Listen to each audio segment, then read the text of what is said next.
va bien. On se retrouve aujourd'hui pour une vidéo que je n'étais pas censée tourner d'ici 2026 puisque je m'étais promis de ne pas racheter de livre en 2024 ni en 2025 puisque j'estimais que j'avais suffisamment de quoi lire avec tout ce que j'avais déjà en stock et j'ai dépensé plus de 300 € pour des livres. Le nombre de livres de ma palle s'affiche actuellement là. Je sais que c'est pas bien, c'est de la surconsommation, mais je n'achète pas neuf donc je ne donne pas d'argent aux enseignes et en plus de ça, je vais les lire mes livres, je sais que je vais les lire. Je pense aussi à mentionner le fait que dans ces 310 € il n'y a pas tous les livres que j'ai achetés en plus. Là je parle des livres, genre vraiment un jour j'ai dépensé 300 balles et j'ai eu l'opportunité d'avoir des livres à pas très cher d'autres jours puisqu'il y avait genre 2 poches achetées, un offert, etc. Donc je suis allée acheter des livres neufs dans des magasins pour ces raisons là. Here we go. J'ai donc acheté la saga Friends, hop, le troisième est juste ici. Alors, Friends, c'est un peu dans le même style que Dimini. De toute façon, je vous en ai parlé dans ma book wishlist. J'ai vraiment adoré. Incroyable. Ce n'est plus dans ma palle, du coup, c'est terminé. J'ai vraiment beaucoup aimé. Je me suis retrouvée beaucoup avec des personnages comme dans Dimini. Et ça m'a pas du tout déplu. C'est approximativement la même chose. J'ai quand même du mal avec les trilogies parce que je sais qu'à la fin du 1, ils vont toujours se séparer généralement. Et qu'à la fin du 2, généralement, ils sont ensemble, mais ils vont vivre des struggles dans le numéro 3. C'est effectivement ce qui s'est passé. Mais j'ai vraiment beaucoup apprécié. En plus, c'est écrit par une Française. Si jamais Marie-Charlotte François passe par ici, et ben écoutez, franchement, beau travail. Ensuite, j'ai acheté la saga The Hunter, The Wolf, The Monster, et je me rappelle pas du dernier puisque je ne l'ai pas avec moi, je l'ai prêté à ma cousine. Il s'agit donc des Boston Bells de LJ Chen. Eux, je ne les ai pas encore lus. J'ai le 1, le 3 et le 4 là actuellement puisque ma cousine a le numéro 2. Elle a lu le premier, elle a beaucoup apprécié, elle a préféré le deuxième même, donc j'attends juste qu'elle me le rende. Et écoute, c'était pas du tout prévu que je les achète, mais bon, ils coûtaient pas cher, ils étaient par 4 en très bon état. Alors c'est pas l'édition que je voulais l'édition avec pas les mecs sur la photo de couverture, j'ai vraiment un problème avec les mecs sur les photos de couverture, ça me déplaît de plus en plus. Mais bon, c'était soit ça, soit je l'ai payé le double, donc nous retrouvons ensuite Fair Catch qui est le premier tome de la saga Red Zone Rivals. Books Addict m'a donné fortement envie de lire ces livres. Et je n'ai que le premier tome. Je pensais sincèrement avoir les 4 derniers anniversaires. Je ne les ai pas eus, peut-être à Noël, mais j'y crois pas trop. Et c'est donc en anglais. Je vous en avais parlé dans ma book wishlist, il me semble. Je ne sais plus. Je trouve ce livre très beau. Je l'ai acheté, genre, pas neuf. Ce livre n'est pas neuf. Est-ce que vous vous rendez compte qu'il n'est pas neuf? Moi pas. Moi je peux pas me rendre compte qu'il n'est pas neuf. J'ai également acheté Maxon Hall, le livre 1. Alors, j'ai une bonne raison pour acheter ce livre, c'est qu'un jour sur cette chaîne vidéo, quand la série sera finie, une critique de comparaison sortira. Il fallait bien évidemment que je lise des livres pour comparer avec la série. Donc, c'est la raison pour laquelle nous nous retrouvons avec un livre. J'attends d'avoir le 2 qui est sorti en août, traduit en français, et le troisième doit sortir, je crois, en janvier, si je dis pas de bêtises. Nous retrouvons ensuite la saga des Twisted par Anna Yang, je sais pas comment on dit, je suis désolée. J'ai peur que les petites lettres elles s'effacent au-dessus parce que tout le monde sur les réseaux sociaux dit que ça s'efface et qu'il faut mettre du vernis. Je suis désolée, j'ai pas de top coat donc je vais pas pouvoir faire ça. Je vais pas en acheter d'ailleurs juste pour ça. Comme une grosse bouffonne, j'ai acheté ce livre séparément de ces trois-là. Il n'est donc pas dans le même format, ce n'est pas le même éditeur. J'ai vraiment les boules un max, mais ils sont un peu défoncés. Sauf le premier il s'en sort pas trop mal, donc le tarif des 4 réunis s'affiche à l'écran. Écoutez, j'ai très de livres, ils sont en anglais. J'aimerais bien les emmener en Australie si possible, puisque j'ai très envie de les lire et je me dis que vu que c'est en anglais, je vais prendre plus de temps à les lire et ça me fera de la lecture. Normalement, j'ai peut-être de la place dans ma valise, donc si jamais j'en ai, ils partent avec moi en Australie. Ensuite, en livre 9, nous retrouvons Leander qui est le premier tome des Dieux du Campus. Il y en a 5 de sortie ou 6, je ne sais plus. Très hâte de le lire. C'est tout ce que j'ai à dire. J'ai trop envie de lire ça. C'est trop un livre que j'aurais pu lire il y a 10 ans. Et j'adore parce que c'est encore un Enemies to Lovers et c'est dans des trucs de lycée et tout. Donc d'université, je me sens beaucoup trop concernée par ce genre de choses. Ensuite, nous retrouvons la saga Another. C'est juste les 10 minutes qui se sont cassés la gueule, c'est rien.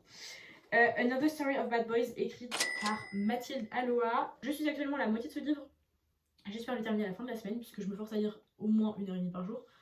Donc il y a vraiment beaucoup de chances qu'il soit fini à la fin de la semaine, j'espère. J'adore comment c'est écrit, je suis vraiment fan. Juste, je l'ai acheté lui, il est vraiment défoncé. Lui, un peu moins. Et le dernier, j'ai l'impression qu'il n'a pas été lu presque. Tellement il est en bon état, donc je suis très contente.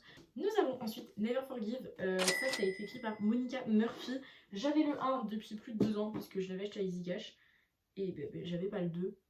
Donc j'ai acheté le 2. Oh mon dieu! Alors, pour ceux qui ne savent pas, nous sommes en novembre 2024 actuellement. Je suis en train de regarder pour la 4e fois. 3e fois, Vampire Diaries, et donc je n'ai pas pu craquer. C'est le jour où j'ai fait ma razzia complète. C'est le seul jour où j'ai acheté un livre neuf. Il s'agit de la collection complète des journaux de Stephen. Pour ceux qui regardent la série, vous savez à quel point ces journaux sont importants. Il y a tellement de choses à propos de toutes ces histoires d'amour. Il y a beaucoup trop de drama. Donc j'avais beaucoup trop de les lire. Ils sont en anglais. J'ai essayé de commencer à les lire, puis j'étais pas du tout dans le mood. Je m'en suis rendu compte après. Ils sont trop beaux. En fait, j'ai voulu les acheter neufs parce que cette édition n'existait qu'en livre neuf. Alors, je vais pas réussir à les sortir au risque d'abîmer la boîte, enfin le coffret. Il y en a 6, ils font à peu près 300 pages, je pense, chacun, si je dis pas de bêtises. Et le prix s'affiche à une trentaine d'euros, je crois que ça m'a coûté sur Amazon. Disponible que sur Amazon, sinon vous savez très bien que je n'oserais pas acheter dessus. Mais, mon dieu. Ensuite, j'ai acheté les tomes 2, 3 et 4 de la saga La Petite Librairie des Cœurs Brisés. J'avais déjà le 1, je sais plus où je l'ai récupéré. Et donc là, j'ai acheté les tomes 2, 3 et 4, principalement. Alors, je ne savais pas qu'Amazon faisait du reconditionnement, enfin de la vente d'occasion, donc il y en a pas mal que j'ai acheté sur Amazon. J'ai vraiment pris 3 ou 4 jours vraiment pour bien faire les repérages de ce qui allait me coûter moins cher ou sur tous les sites possibles, entre Momox, Vinted, Book Village. Vraiment, j'ai vraiment fait les recherches pour que ça me coûte le moins cher possible.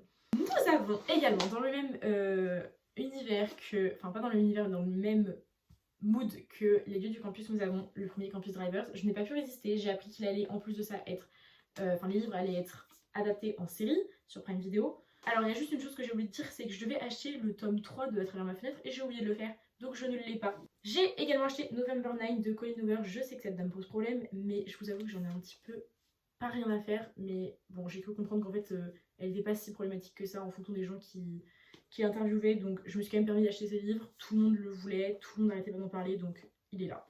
My Dear Fucking Prince, il était impératif que j'ai ce livre, puisque de toute façon il fallait que je fasse la comparaison avec le film sur cette chaîne YouTube un jour, donc elle apparaîtra puisque j'ai le livre. Pareil, j'ai acheté d'occasion celui-ci. Better Than the Movies, alors ça on me l'a beaucoup trop vendu, surtout Books Addict. De toute façon c'est vraiment à cause de Books Addict que j'ai dépensé autant d'argent. Pareil, je l'ai en anglais celui-ci, il est trop joli. Et donc les deux livres que j'ai eu à mon anniversaire par ma copine, qui sont d'ailleurs les deux seuls livres que j'ai eu, il s'agit donc de ces deux-là. Ils viennent tous les deux d'une librairie de seconde main, donc je ne peux pas vous donner l'adresse ni le prix. Ils ont l'air un petit peu défoncés. Voilà, les pages sont arrachées à la fin, mais voilà, ça va le faire. J'en ai parlé à ma pote, les intrigues ne me hype pas des masses. Il s'agit du coup de Darkest, la dernière heure, de Sylvia Reed, et l'autre de Katie Scott qui s'appelle Trust. Ensuite nous avons Call Me Baby, le volume 1 de Emma Green, puisque j'avais le volume 2 mais pas le volume 1. Et j'ai acheté les tomes 2, 3, 4, 5 de la saga Métamorphose, dont le prix s'affiche juste à l'écran. Voilà, je sais pas pourquoi j'ai acheté ce livre, probablement parce que juste je trouvais que la couverture était belle et je me suis dit que j'allais tout acheter. Ensuite, la saga, enfin les livres de la saga Juliette autour du monde. Il s'agit du coup de Juliette aux Bermudes, Juliette en Floride et Juliette à Boston. J'avais eu Juliette à Berlin à mon anniversaire, donc j'avais dû attendre de moi me racheter de m'acheter Juliette aux Bermudes. Les prix s'affichent à l'écran. Il y en a même un qui était plastifié alors que c'est de l'occasion. Enfin, vraiment, je vous jure, Amazon occasion, c'est vraiment bien. Et enfin, les 3 derniers sont donc L'écorché, l'égaré et le jeu du chuchoteur de Donato Carisi. J'avais le premier tome que je n'ai pas encore lu et du coup c'est une quadrilogie. Je voulais tous les avoir avant de finir avant de tour le premier. Donc c'est chose faite. Arrivons donc à la fin de cette vidéo. J'espère que ça vous aura plu. J'ai plus d'argent. Enfin si j'en ai regagné depuis, vous vous douterez bien, mais j'espère que je ne me suis pas allée trop vite. Je vous ai pas trop détaillé les résumés etc. parce que j'avais déjà parlé d'une grosse partie de ces livres dans ma vidéo où je vous expliquais ceux que je voulais acheter. Il y en a encore beaucoup de ma wishlist qui ne sont pas dans ma chambre, mais c'est peut-être pas plus mal. J'en ai vraiment beaucoup. Tous ceux qui sont retournés sont ceux que je n'ai pas lus. Ça fait vraiment beaucoup de livres. Voilà, écoutez, ça sera lu un jour de toute façon, je n'en doute pas. Je vous laisse ici, on se retrouve jeudi prochain à la même heure pour une nouvelle vidéo et d'ici là, prenez soin de vous. Salut!